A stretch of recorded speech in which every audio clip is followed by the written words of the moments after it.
Testing 1. Testing 2. Testing 3. Testing 4. Got it straight away. Yay, brilliant. Welcome everyone to another Testing podcast and another fantastic guest. We welcome Angela Pericleous Smith. Almost. Hey?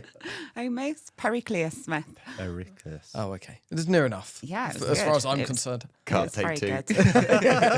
Why don't you can do the intro? It's all good. It's all good. It's all good. We're happy. Welcome to our podcast. Thank you Yeah. for joining us today. Thank you for inviting me. How are you feeling? All right? Yeah, I'm getting there. You're A little nervous. Getting Yeah. there. It's always a bit, So funny, isn't it? You stick a With the microphone in lights front off. of people and they're like, ooh. Yeah, to be fair, Mike, when we first started, he was Yeah. the same. I was terrible, wasn't I? You're cool as a cucumber now. You got I this. do sort of like audiences in front of 100 people, but getting on a podcast, knowing that there's going to be thousands of people potentially listening to us, it's like, oh my word, what's going on? But forget about that. There's only 4 of us today, and we're Yeah. just having a chat. There is. Yeah. So today we're talking counselling. So you are the chair of the British Infertility Counselling Association, BICA, as it's often referred to. Is that right? That's correct. Yes. Yeah. And I'll tell you, we refer so many men and couples to BICA. It's like the place to go in terms of counselling. So, yeah, we're going to talk about counselling and its role in fertility generally, but really also in male fertility and get men to access these resources. But why don't you tell us a little bit about your kind of background and how you've kind of got into counselling and what you do? Okay. Thank you. So, yeah, I've worked as a counsellor I've worked in the fertility sector as a counsellor for 20 years now. Wow, congrats. I've been a counsellor for about 22, 24. Wow. I often say counsellors quite often come into counselling as a second profession, and that was certainly true of me as well. But prior to fertility counselling, I kind of worked in counselling in private practice and as a children's counsellor. And I was actually navigating my own fertility journey when I saw a post for a fertility counsellor. Interesting. Okay. So often the case, isn't it? Yeah. I didn't know that, actually. I didn't know. Not many people do, actually. They They do now. I will now, yeah. Everybody listening. It's out. Yeah. I saw a post for a fertility counsellor, part-time fertility counsellor. So I applied for that post. And I've been in fertility counselling ever since, and then kind of just become more specialised over the years, so that all I do now is fertility counselling. And was that because it was such a positive experience for you that you were like, this is the area I want to work in? Or was it a gap? Was it a gap in the industry? Well, I was working in a clinic, and I think 20 years ago, In an fertility IVF clinic? in an IVF Right. clinic, and I think fertility counselling was very different 20 years ago in fertility clinics. You know, in terms of having a counsellor in the clinic and having a full-time counsellor in the clinic. And of course, that's evolved over the years, but then particularly so since COVID as well and the pandemic. So it's not often that a counsellor is actually in the clinic these days. I think it was the passion, really, just the passion for kind of being there for people and that kind of understanding, and also that kind of, I've always been passionate about counselling, obviously, and that kind of lack of awareness about counselling, what counselling is, how counselling can help, and then it was coupled with fertility. So Yeah. Here And I am. it's such a valuable part of that overall mental health and that journey, because a lot of patients come into it very, very vulnerable without that knowledge and education and awareness about what is happening to them, why it's happening to them, what is available, what options are there. And yeah, it's a minefield, isn't it? So you've got somebody that can put your mind at rest, that it's not, you know, victimizing your own fertility and stuff, things like that. And it's not just a female issue or just a male issue. It's something that you're going through together that causes, you know, quite a bit of stress. And it's about trying to, you know, work out what you can do with it. So what got you into counselling from the very beginning? So before you became a fertility counsellor, what was your reasoning of why you joined and became a counsellor? Jury service. Jury service. Jury service. Wow, that's a wow. I wasn't feeling, expecting wasn't it? No. What, so the only way you could get out of it was if you're a counsellor? Yeah. Please explain. Yeah. I know, mad. I've always really been interested in people and feelings and thoughts and that kind of understanding. But I actually ended up in construction civil engineering field. Right. And then once you're in that kind of field and the hours that you work there, there's kind of no going back to counselling. So I think, I used to do a lot of youth work, brownies, all of that type of thing, youth justice system. And whilst I was in the civil engineering, I was called for jury service. Right. It's like, great. Start at 9. I've always wanted to do engineering. This is easy. Yeah. You have a lunch break.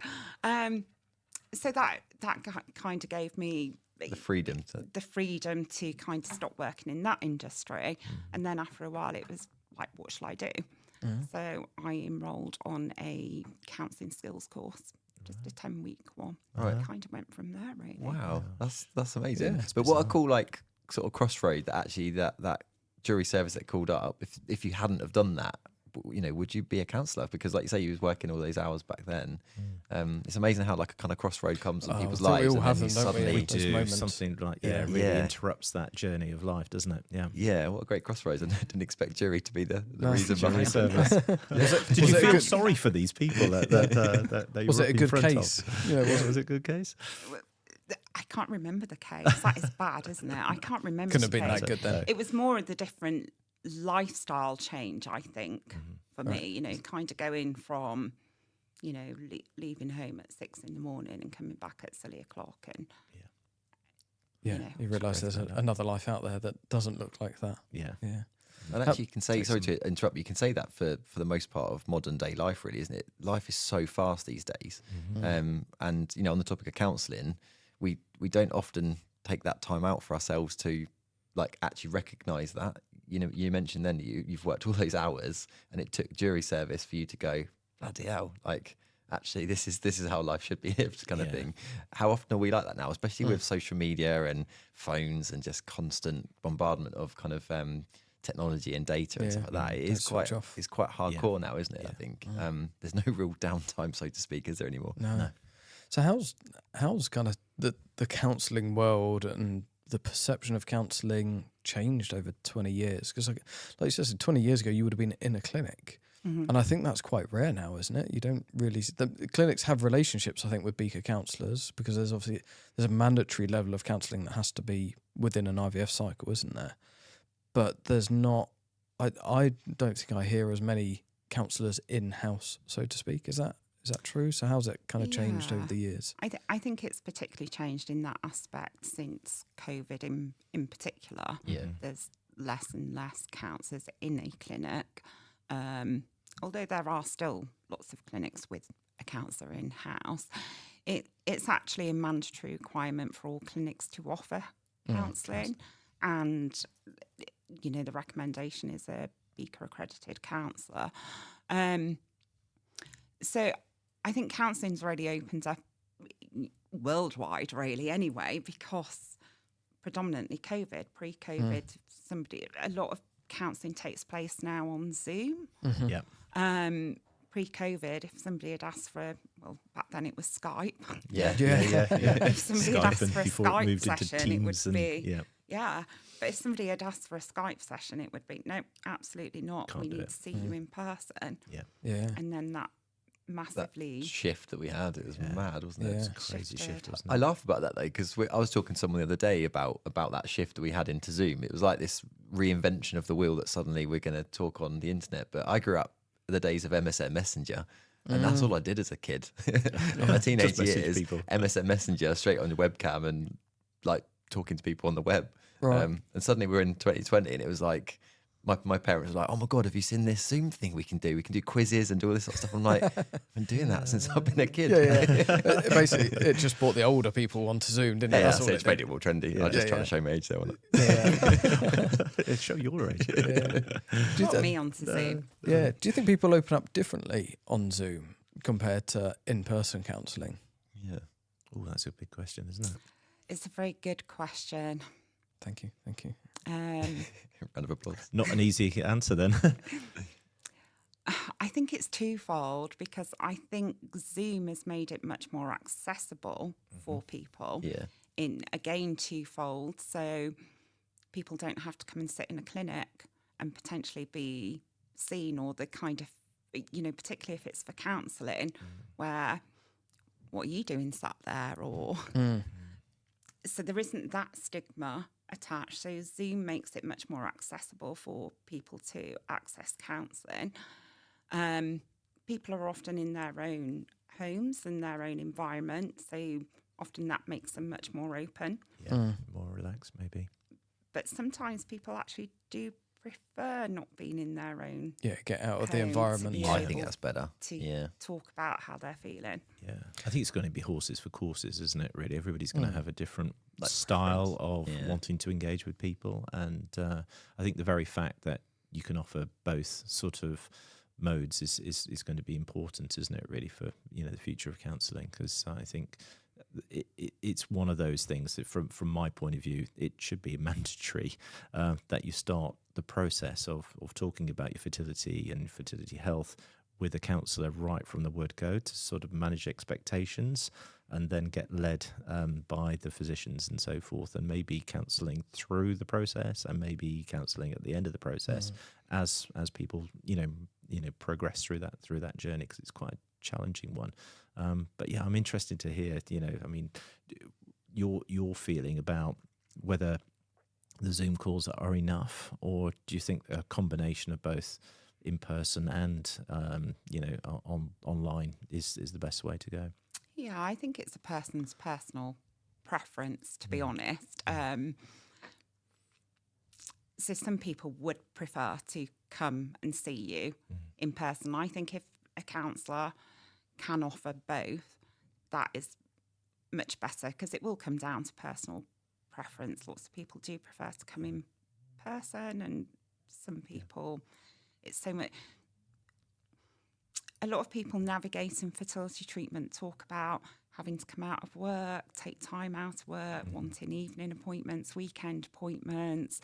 So particularly if people are restricted by the hours, Zoom is so much more accessible, or online is so much more accessible. Yeah. But the kind of, you can build a very good relationship and close relationship with people online. Yeah.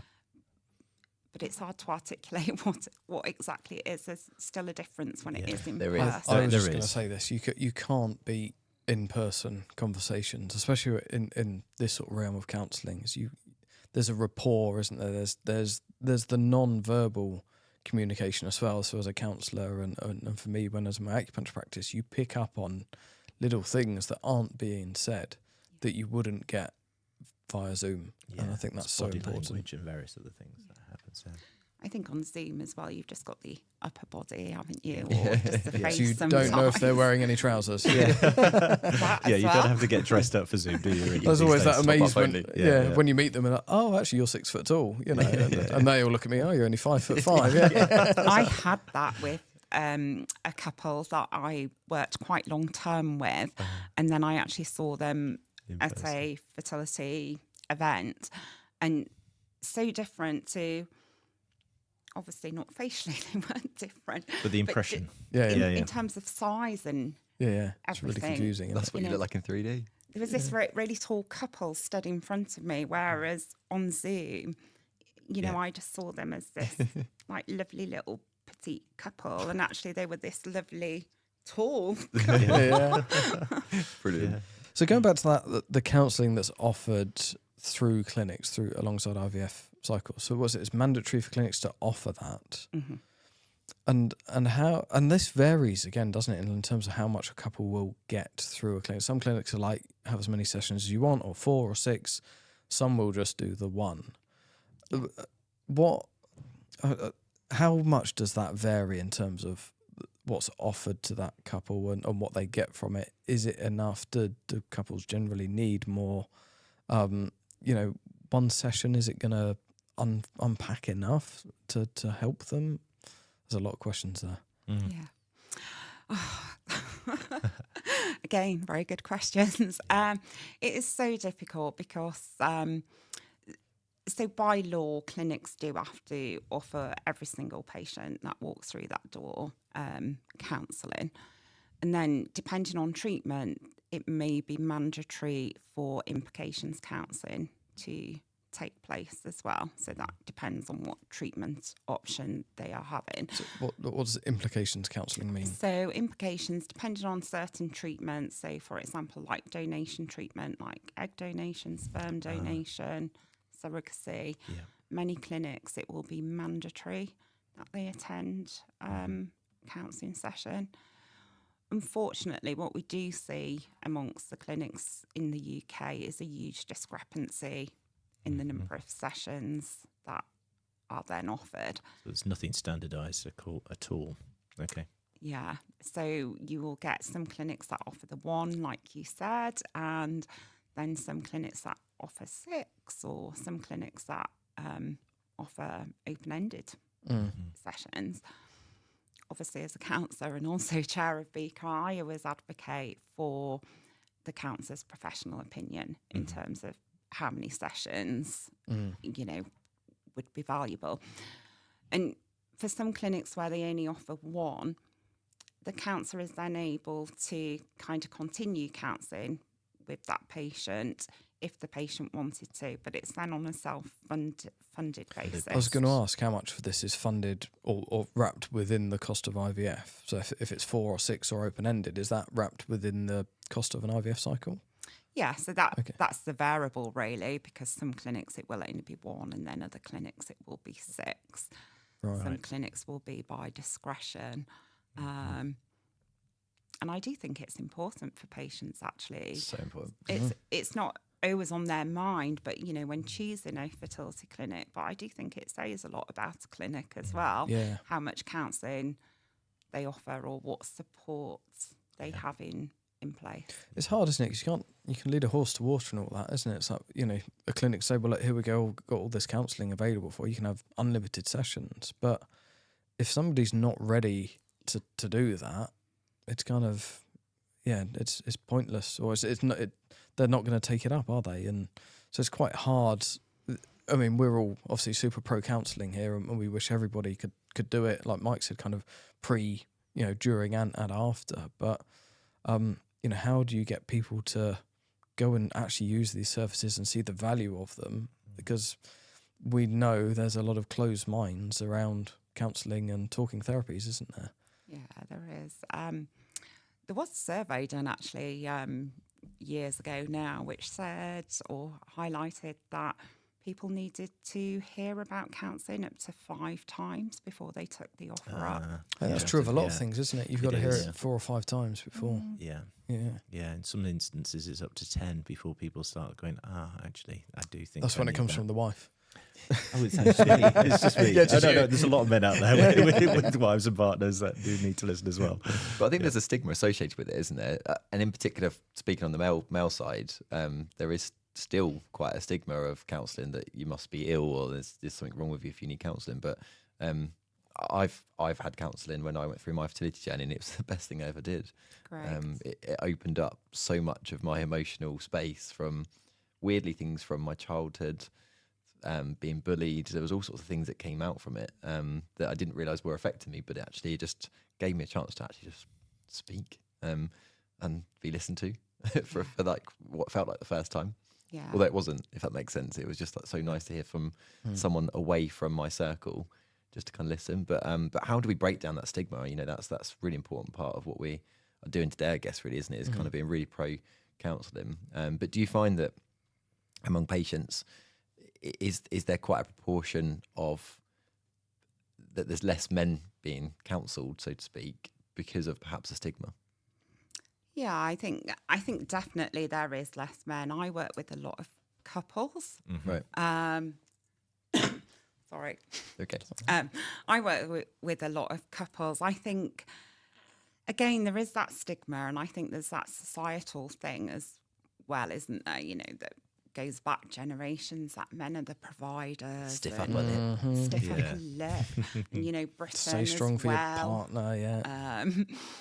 And that's kind of over the years and things like this, that's kind of breaking down those barriers.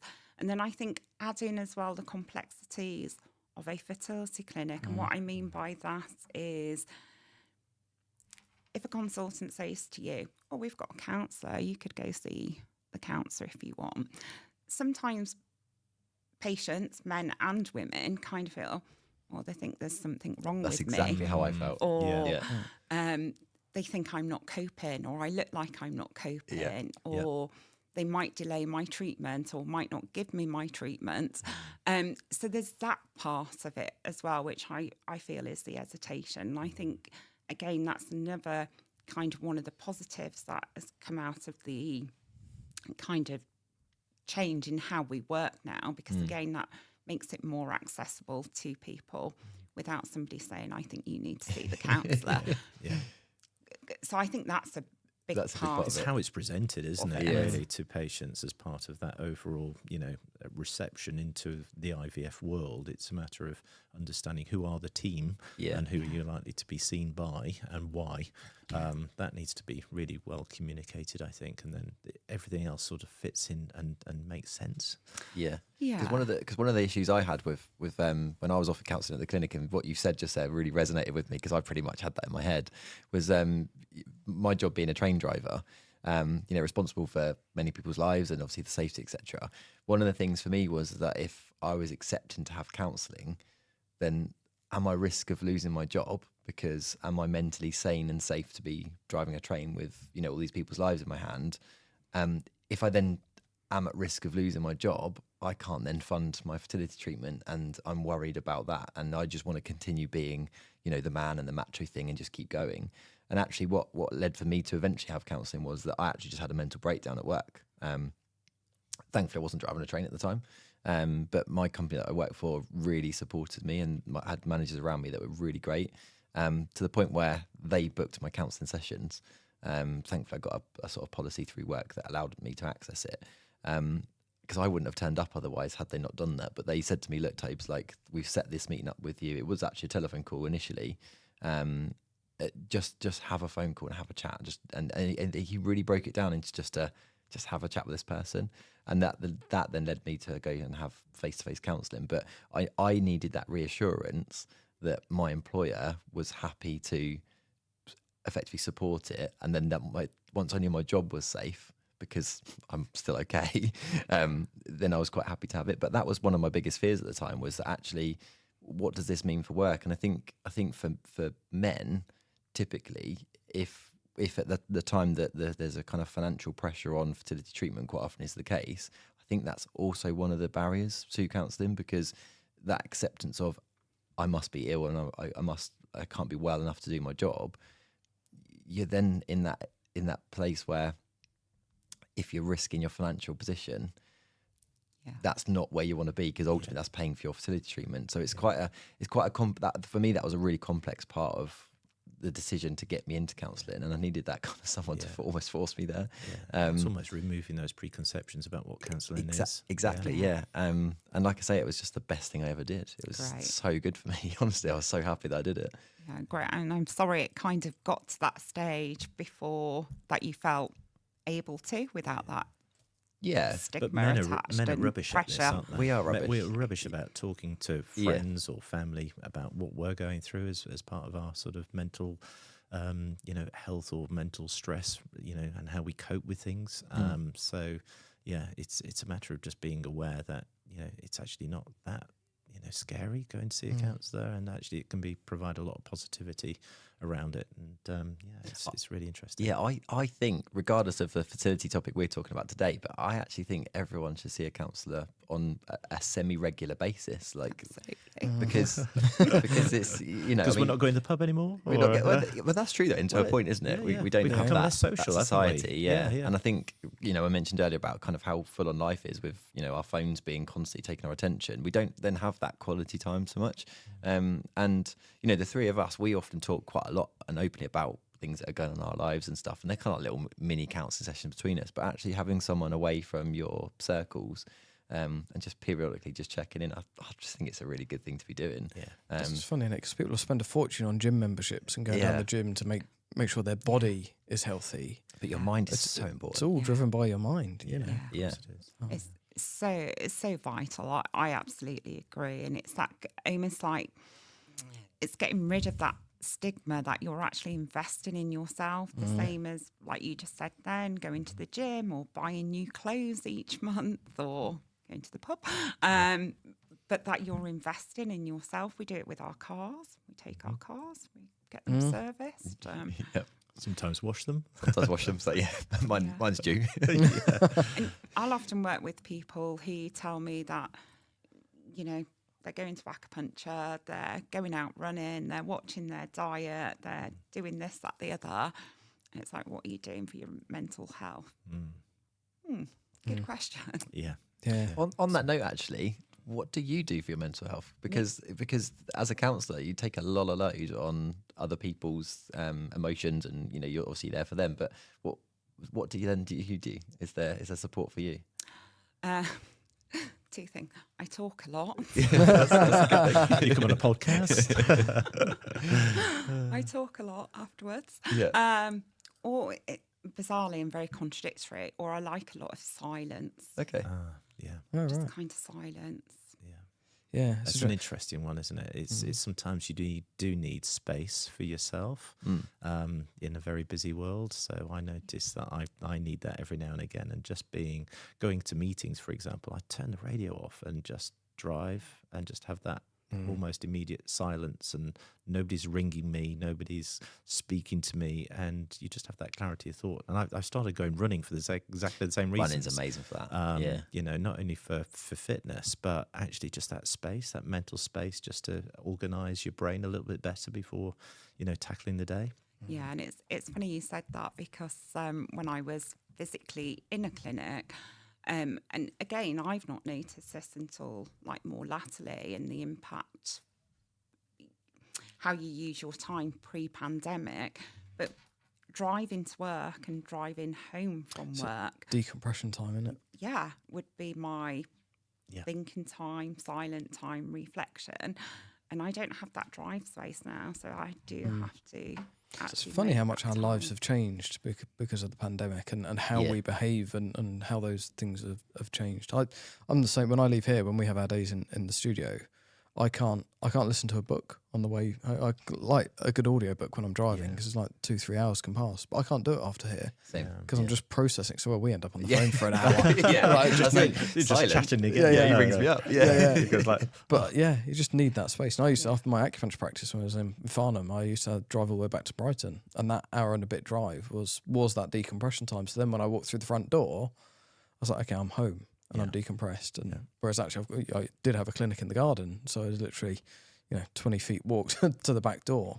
Yeah. It's just so important to have that space. And I think Toby, you kind of alluded to that. We don't have community as much, do we? We don't look in on our neighbours as much. We don't go to the same sort of social events. So there's an isolation within society, I think, and this reliance on social media.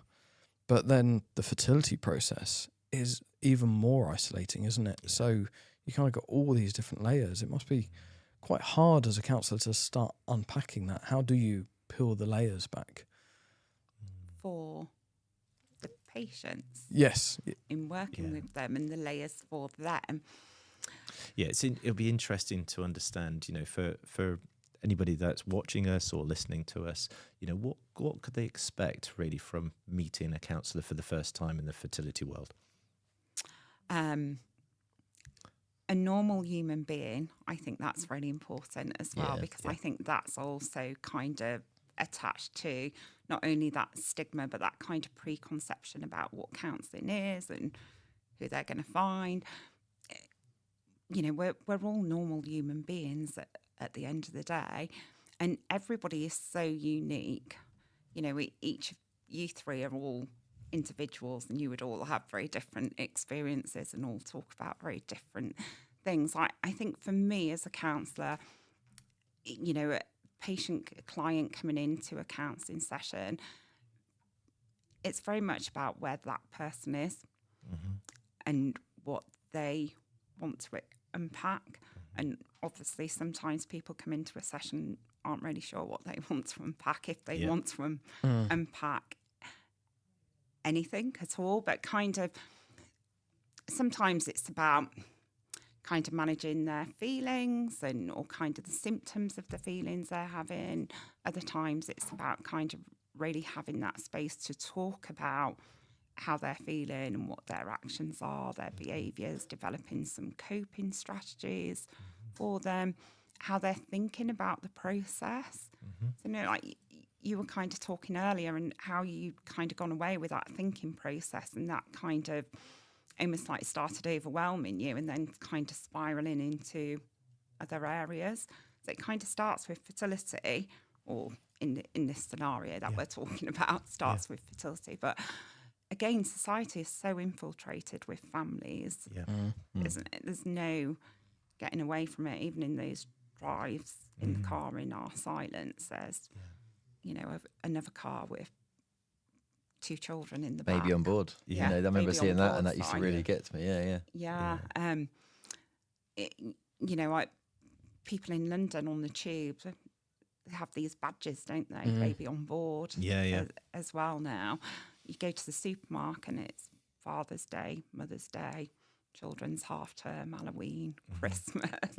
It's like literally It's forever, and it's just relentless. There's a day for everything, isn't there? I suppose, but and that can make life really complicated and really difficult at times, can't it? I know, you know, Father's Day and various other days like it, and Mother's Day and so forth, can be really, really difficult at times, especially if you've lost a member of the family, or, you know, you're a young parent.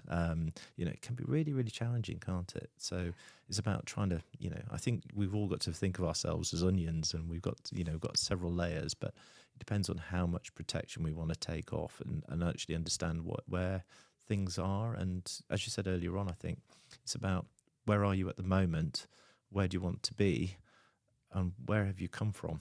Because all of those 3 things, it's like, I always think of it like on a holiday for me. If I truly look at a holiday, it's a matter of stopping, you know, reflecting, and then rethinking about where I want to go. And sometimes we're just trying to go all the time, but we don't actually know what has caused us to be where we are at that time. It's quite hard to verbalise as well. I remember chatting to my therapist that I see regularly, and she was saying to me the other day, like, all the things that we feel, all the emotions that we have, they are emotions, they're feelings, and we don't always necessarily have the vocabulary to explain them. And it takes your brain quite a while to process those emotions and find the words. And it was really interesting because I was actually right in the middle of something, like personally, when we were having this last session. And once I'd spoken it through with her and then slept on it, I then saw the situation completely differently, and I could then make sense of it. But that took time, but it also took support to bring that out. So I guess that's a lot of value for you in seeing a counsellor, is that you can help people understand their emotions and verbalise them. And really explore those. And again, I think we're in that kind of society, or we're brought up in that society that I can't think how to articulate it actually, but that kind of, there's always somebody worse off or something. So that kind of, you know, when we kind of think of trying to articulate our thoughts or feelings, or like we feel sad but we can't really quite articulate what that which part of it you're sad about. It's then, oh yeah, but I've got a secure job and I've got a car and I'm It's like lucky reserving and I'm married things, isn't and, it? Yeah, it's like Yeah. putting things on the back shelf and reserving Yeah. those emotions and feelings because you think, oh, I'm not that bad because everything's actually okay. But There's people homeless and there's people war-torn. I can't even say it. War-torn countries. yeah. So why am I feeling sad? Yeah, it's quite hard to rationalise, isn't it? But equally, I think it's that kind of like validation for me when I went through my counselling. I think the first session I pretty much just cried for an hour. I was in a bit of a mess. But like the second and third, when I started getting to the depths of kind of like why I was there and why I was feeling like I was feeling was like this. I needed this validation that actually the way I was feeling was like normal, because I felt really angry, envious towards my friends and family that are having children. We'd not long lost our second round of IVF, and like in my head, because I'm one of these people, I'm a bit of a people pleaser naturally, so I like to see people happy, and people around me that were having children were really happy, but suddenly I was in this position where I was like, I'm really pissed off that you're happy. Like I was angry towards that, and for me that was a really complex thing in my head because I had this kind of like angel devil type thing on my shoulders. But actually, when I spoke to my counsellor and sort of broke that down and articulated what those feelings were, it was really reassuring to actually have that emotion validated that it was normal. And once I'd had someone talk to me about that normality, it was like, okay, actually I dealt with it much better at that point. Because I think I was in this kind of like disruptive mode in my head that was eating me up, because I was having this like, I'm really happy for that person, but actually no, I'm bloody pissed off that you're pregnant again and all that kind of stuff. And I needed someone to actually go, Tobes, that's fine to feel like that. And not feel judged, because I think that was the problem, was because I knew that if I vocalized that to the people that were pregnant, it would just seem like, oh, you're just jealous type situation. But because someone actually understood why I felt like that, I was like, oh my God, someone's listening to me. It wasn't that someone was listening to me, it was the fact that I was speaking about it for the first time in a place that I felt safe to, and no judgment that was there. So that's really where the value of counselling came for me, I think, because actually I was just like, I am all right. And that kind of normality of it, rationalising that it's okay. To feel And just like talking to somebody else, isn't it? Really, totally. about, how you're feeling and how you're coping with things, and whether there's other ways in which you can cope with it, and that you're not alone. That it happens to, lots and lots of people are going to have challenges in their life for whatever reason. But we all need, a little bit of support, bit of love, and being able to deal with it really. And, and actually, times will come and they will go, they will dissipate. But it's how we deal with them at that time, which is most important. But getting that support. And also as well, it's like on that note, it's interesting how throughout my sessions, as I got more used to my counsellor and built a lovely relationship up with her, etc. It was amazing actually how much more of my past was dug up, in good and bad ways. Like there was great things to talk about, and there's some things that were difficult to talk about. But it was interesting how like I think I've lost my train of thought here, but I think what I'm trying to say is it was interesting how actually I was there for fertility, but underlying that from lots of things that have happened in my life that I just literally just put in the locker and just forgot about. Once I started talking about those things, there was like this weight lift off my shoulder that I couldn't quite explain. I couldn't understand how that weight felt lifted, because I forgot about all those things. But actually, once I brought them back and spoke about them, suddenly I was like, bloody hell! Like I remember as a kid, I felt like this because X, Y, and Z happened. That was like 30 years ago.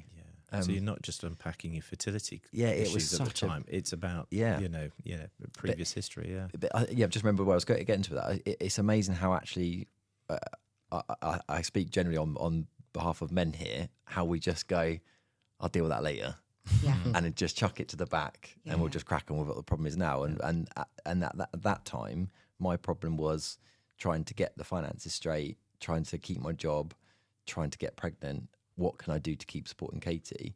But then the counselling unfolded all of this other stuff that actually was a lot of the issue for me, and the fertility was just like the ice on the cake that was just like, bang, I'm done.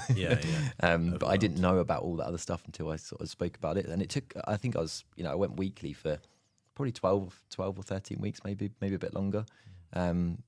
at that time, and it's just brilliant. It was so I just literally couldn't sell it enough to anyone. It was such a great experience for me.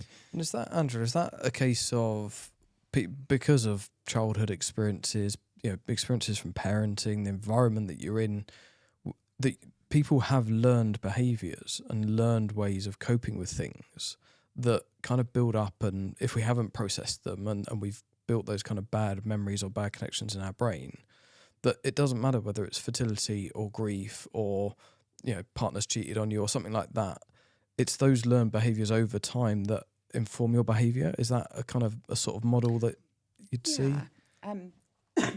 I think sometimes, yes, definitely, like learned behaviours and such. But I think, what you've just been saying, Toby, really highlights how much fertility, which was at the forefront there, is kind of interrelated, intertwined with everything else in your life. So it's not like you can just come and talk about your treatment in the clinic, because it impacts on so much other stuff and childhood stuff. And I think that's the feelings and emotions that, so for example, if a treatment cycle doesn't work, or you've got bad news, and that kind of loss and grief, devastation that comes with that, for me, that can bring up all the other times in your life you've had those grief or feelings, right back to your goldfish when you were 6 years old, because it's bringing those feelings and that kind of vulnerability. And then I couldn't help but think when you mentioned about Father's Day and a parental loss, because I think the other thing I notice with men and women is often navigating the fertility journey often kind of puts a spotlight on your own paternal relationship. When you're trying to become a dad yourself, it can often put a spotlight on your own paternal relationships and, what have been your behaviours, what have you learned? I am going a long-winded way of answering your question. No, it's really interesting. But so what Toby's explained there is like he was surprised how much childhood stuff had come up. Yeah. Is this sometimes a barrier for people to access counselling? So they're like, why do I want to talk about my relationship with my mother? Why do I want to? I don't want to bring all that stuff up. It's 20, 30 years ago. I just want to get through this fertility cycle.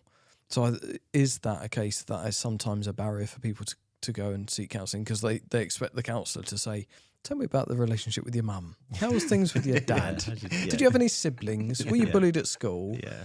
Which, we know has a context, but is that a barrier, do you think? Very, very good. And preconceptions that people have about it. I was going to say, that's exactly what I was going to say to you. I think, again, some people will have that preconception of potentially what they've seen in the movies. Come and lie on my sofa and tell me all about your childhood. So when you were 4. So I think, yes, definitely. But I think the important thing is it's a preconception of what counselling is, again. So it's more education about what counselling is, what counselling can be, how unique it can be.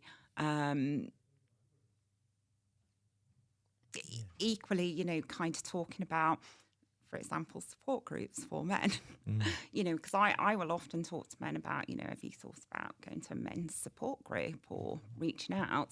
There's kind of often a preconception, again, of what we see on the TV of such that. We're all sat in a circle on a chair and we joke about that. We've got those sort of stereotypical sort of moments of American movies and having counselling and things like that, and a therapist, and it's not really like that at all, is Absolutely it? And I think that's what we've got to move away from the movies. It's not the movies; it's your life. No, because we often introduce our support group as we're just 3 guys that are winging it, just here having a chat. Yeah. If we talk about fertility, that's what you're here for. Great. If we talk about racing or football, whatever comes up on the night, that's kind of how it goes. And we joke that we're not like, I'm Toby from Deal.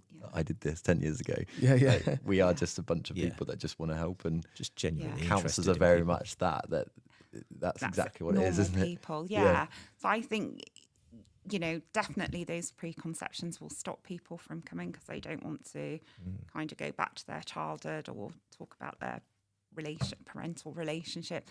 But then equally, some people want to come for those very reasons because it has raised things for them, and they know that it's raised childhood or history Yeah. issues. I mean, and will want to if somebody's try. got those preconceptions and they came to you and they'd managed to get over the threshold and they've come for counselling, or they've taken that free session from the clinic and they're like, I don't want to talk about mum and dad. I don't want to go there, because they've got that preconception. That's what you're going to ask.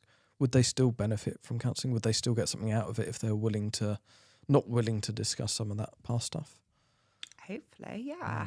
Of course, Yeah. yeah. Everybody would benefit from counselling. It's still a safe space for them to come and talk about what it is like for them right now.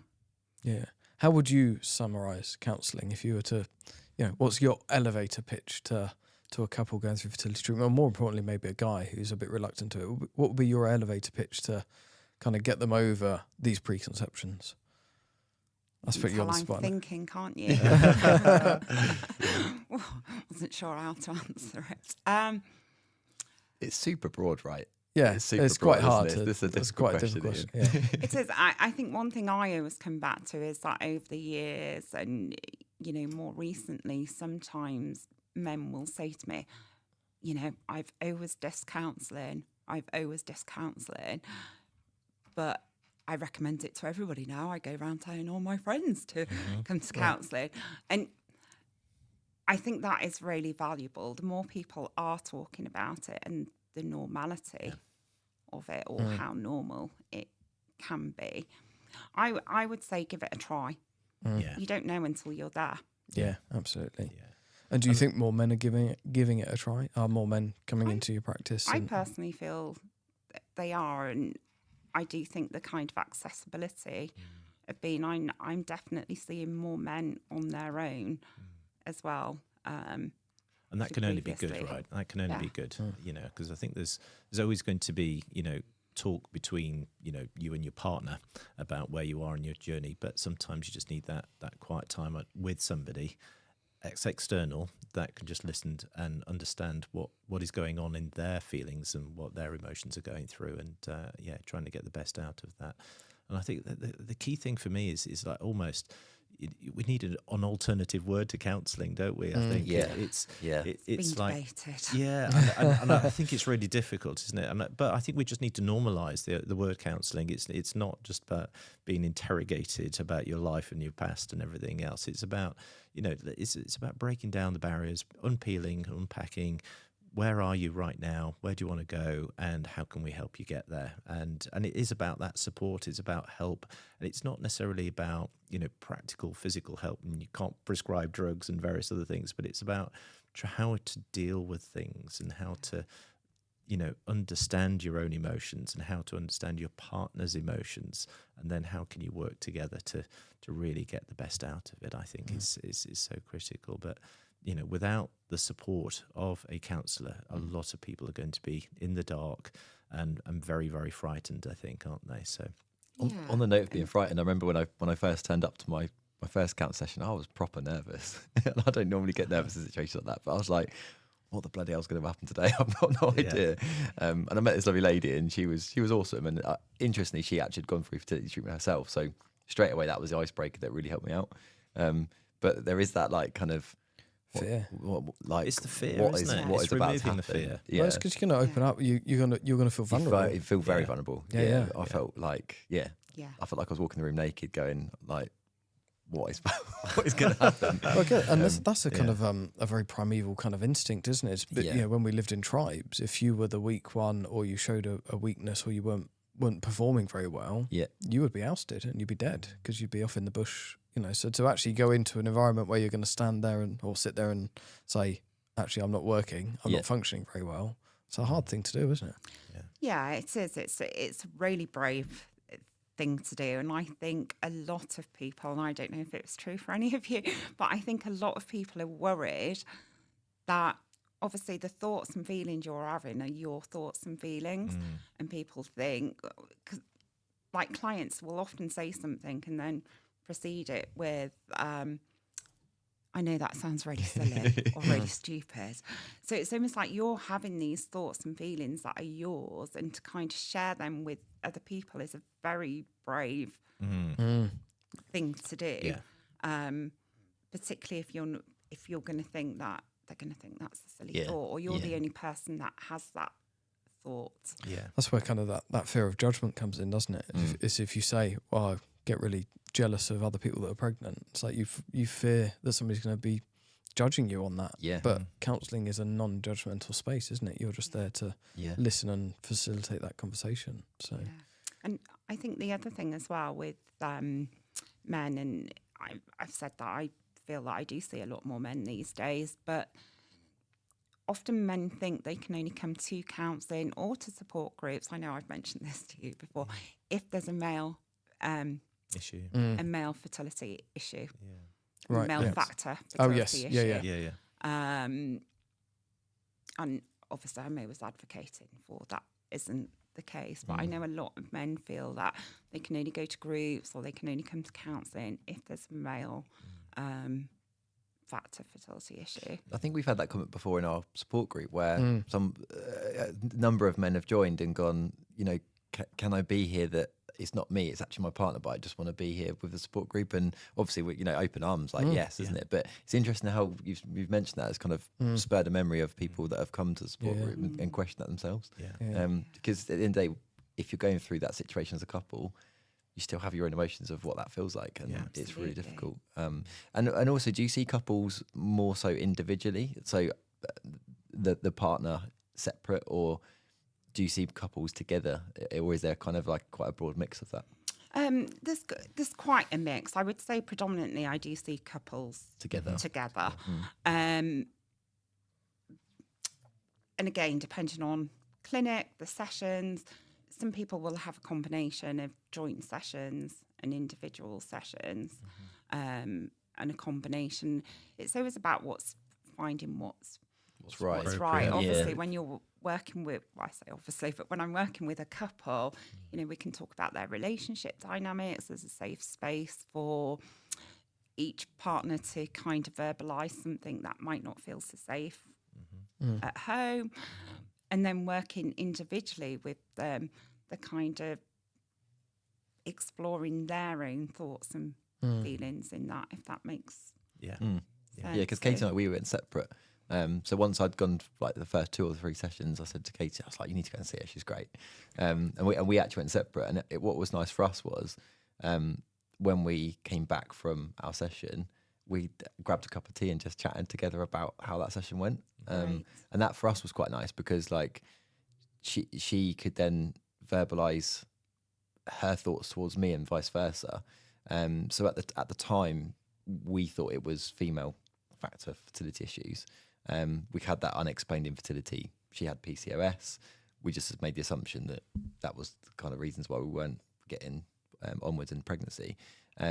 So she felt like I should go off and be with someone else that could give me a child. That was one of her strongest things, but she could never really work out how to say it to me and why that emotion was there. And it was really good because when she came back from her session, she could literally like really talk about it in a nice way, because she'd already spoken to the counsellor and explained that those emotions were actually okay to feel however she felt. And it was really nice because then I'd go and have my session, come back, have a cup of tea, and we'd chat again. And that worked really well for us. And actually, it really bonded us more than we thought it would have done. And it kind of made us, you know, we say today that fertility actually made us as a stronger couple than we were before. You know, quite often we know from the guys we've supported, it kind of goes one way or the other in fertility, unfortunately. But the counselling element helped us out a lot in that respect, because we could then vocalise to each other just how we were feeling. Because, like I said earlier, I had actually quite complex emotions for various reasons. And I just didn't know how to say it. I was like, I just feel like shit. Literally how it was. And going to those sessions meant that I could talk to Katie and be more open about it. And I think if we went together, I don't think it would have worked quite as well for us like that. But yeah, that's just my 5 cents worth on what worked for us. You just demonstrated the benefits of both, you know, in a couple, you know, counselling as well as individual counselling, and then bringing it together. So once you both understood each other's own individual aspects of what's gone on in your life and, you know, why you're feeling the way you're feeling, but then being able to explain it to each other, I think it's just fantastic. It will strengthen relationships. And, you know, we've met so many people where it's gone the other way. It happened for me as well. So, I think it's got to be embraced. Yeah, for sure. Yeah, definitely. That sounds like a really great experience. It was, yeah, it was. We was fortunate that that the first counsellor we met, we hit off really well. Obviously, it's really important to be with someone that you're comfortable with, right? So sometimes, I guess, people might not have the best experience on the first occasion if they've not met someone that's right for them, I guess, because there's got to be a personality thing that has to match up, right? Yeah, absolutely. It's all about the relationship. Yeah. Sadly, she's not local to us now, because I'm sure I'd actually probably go and see her quite regularly for a brew. But she's moved down to Cornwall way. But Give her a call, mate. Give her a call. Give her a shout out. Yeah, soon. Yeah. There's the odd email we send, but yeah, no, it was. I'm always advocating counselling only because my experience was really good, and it helped me out like tenfold because I was in a really bad place. But yeah, it's an interesting dynamic that I questioned so much prior to it. It took a lot of effort for me to go for that first one. Yeah. And I'm thankful for the people that was around me that kind of Tobes, get yourself down there. Go sort it out. Yeah. That's great. And as a counsellor, I always think the counsellors are the privileged ones because we're working with such kind of fragile content, for want of a better phrase. Yeah, sure. You're coming at your most vulnerable stage and sharing those innermost thoughts. So I'm really pleased that but it's given me like a better outlook on life generally, to be fair, because any time that I've got a challenge or we all go through our ups and downs of life, right? No life is ever linear and straightforward, is it? But all the kind of like some of the techniques that this lady taught me at the time of coping and stuff like that is really given me a complete different outlook on life. Because even after we finished counselling, it was quite a while before we had success in fertility. But I just had a better way of looking at things and just a different perspective. Like you mentioned earlier, is kind of that you can kind of like flip it on its head and see and be grateful for what is kind of going good. Because I can see that. It's a bit like life coaching, isn't it? It really is. And I think, if we think about counselling as life coaching at the time when you're vulnerable, that's actually not a bad way to think about it. So there's the elevator pitch. There's your elevator pitch. You need to be a life coach. Well, I don't know, but counsellor versus life coach, you might have stirred something up there. There's probably a whole new chapter on there. Yeah, we're just going to set up a debate now. It is funny though, isn't it? Because like we say, counsellors, there is that kind of umbrella term for a range of therapies, and then like coaches, life coaches. Work coaches, fertility coaches. Yeah, because anyone can call themselves a coach.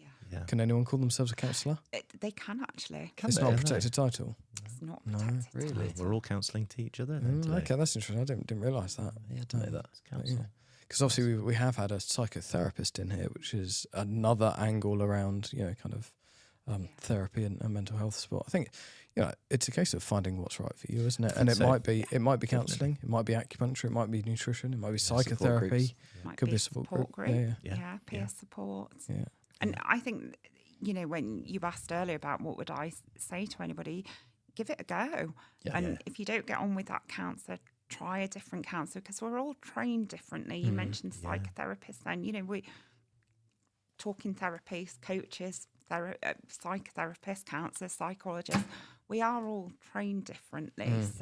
And you're all different human beings. You will have a very different approach compared to another counsellor, won't you? And that. I think that's really important for people to understand, because some people will go to a counsellor and they might have a really bad experience because the counsellors, I don't know, if they've not got experience in fertility specifically, or they put their foot in their mouth. Obviously you're all generally very well trained, but they will then say, I tried counselling, it was bloody awful. I was like, well, you tried counselling with that person and it was bloody awful. Actually, if you tried the next person along the road, you might have had a completely transformative experience. It's always important, I think, to try, a couple of different people. Or I would always advocate that people phone up and have a conversation, and you'll get a feel from somebody as soon as you have a conversation with them, whether they're a match or not. I don't know if that's what you'd advocate, but... Maybe we need like a dating app, but for counsellors. Swipe right. That's swipe right. Sorry, fertility dating app for counselling. I think I've just found a startup idea there. Yeah, great. Off you go, mate. All right, I'm not investing in that we one. Try and don't keep worry. patients off the app. Yeah. Need it personal. That's it. No, but a range of different support, whether that's counselling, support groups, peer-to-peer. I think that is really vital for anybody. Yeah, I think struggling. that obviously we've worked in that space and we have our own support group, and we're big advocates of that peer-to-peer, but I think that works incredibly well for men with fertility issues, because as soon as and you almost see it as soon as they come into the Zoom. I think as soon as they see 5, 6, 10 other men that are like they're clearly there for the same reason, there's that. Oh, I'm not the only one. Yeah. You know, and I think I don't know what you guys think, whether there's something a bit more in that for men than there maybe is for the women. I don't know. Yeah, because there's a subtle nod for men, isn't there? It's sort of that like you don't need to say it, but it's just like, I got you, brother. Like, I know what you're going through. There is the men kind of we need that. We have we? developed that bit of brotherhood because of that natural state that we are just having a chat, and we've normalised a lot of issues that come up, and there's a lot of education that comes on there as well. But you know, I don't know how many times I've just typed in the chat area and said BICA, you know, and this is the website and so forth. But you can recognise it straight away when somebody's not quite, you know, coping with life, and you go like, actually, you know, there's some really great support, not just us, but there's a lot of other good people out there that they can benefit from just reaching out or going on to somebody's website, or, you know, understanding a condition a little bit more in depth. So yeah, it's about just exploring that and being open. I think being open to counselling is going to be the big thing I'd advocate for. So how do people find you? How do they find BICA? How does a guy take that first step to getting some counselling or speaking to somebody? Yeah, well, if they're with a clinic, I would definitely recommend checking with the clinic what counselling provision the clinic has as part of your treatment cycle. BICA, www.bica.net. There's a Find a Counsellor directory on there, which has all accredited counsellors. So that is, everybody is accredited with BICA. So people can become confident they've met certain competencies to show their specialism in fertility counselling. And there's also a public-facing register which shows if there's a qualified counsellor but not yet fully specialist or working towards that specialism as well. So that's useful. So that's what I would recommend. Check with your clinic first. Check with your clinic first. It's mandatory that they offer it. Yeah, they need to offer access it for your free session. At least one. At least one, preferably more. Yeah. BICA.net. And BICA.net, if they need any further advice, come through to BICA.net. Yeah. You can guide them from there. It's perfect. I was going to wrap it up there, but I've just then thought of another question, which is, I think, correct me if I'm wrong, but the counselling and probably most talking therapies are heavily female-centric in terms of practitioners, right? So are there many male counsellors that will specialise in fertility? BICA has a few, not loads, probably not even, sadly, not even 10%. I think generally speaking about all types of counselling, it is predominantly more female than male.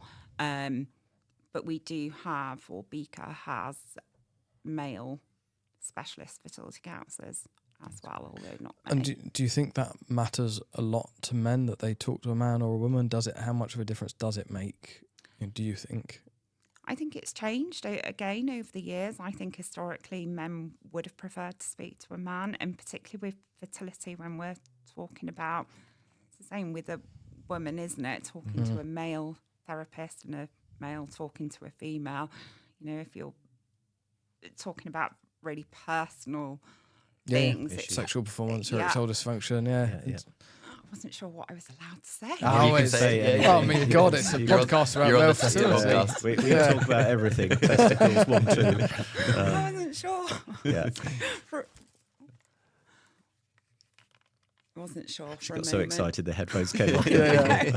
Everybody's not watching. So it was I've quite a lost funny my train moment. of thought now. It's about the What we can talk about and what we can't talk about. Everything. whether men are happy talking to a woman or a man as a counsellor. Yeah, again, I think that's changed over the years. I think in some ways the important thing is the stranger aspect. Yeah, or somebody outside of your Yeah. friends and family, isn't it, really? Yeah. Somebody who's impartial. Independent. Yeah. Well, it's been brilliant. Yeah. Thank you, Angela, so much for your time. Thanks for coming down. Fantastic. To Thank you join for us. inviting me. Oh, thanks for coming. you. You've travelled a Such long an way today, and important- it means a lot for you to come and chat with us. Yeah. Oh, Yeah, thank it's so- such you. a It's been topic, great. isn't it? But Yeah, thank we'll you very put all of much. those resources in the show notes. Obviously, we have got our online support group, the Testing Together online support group. So check that out. That's on our social media. It's on our newsletter if you're not signed up to our newsletter. Or just reach out to us. Drop us an email. You got one-to-one consultations with myself if you want to chat one-to-one. And we will obviously direct you to BICA as well. But Angela, thank you so much. You're welcome. Thank Thank you. you. Cheers. Well done. Ta-da. Thank you.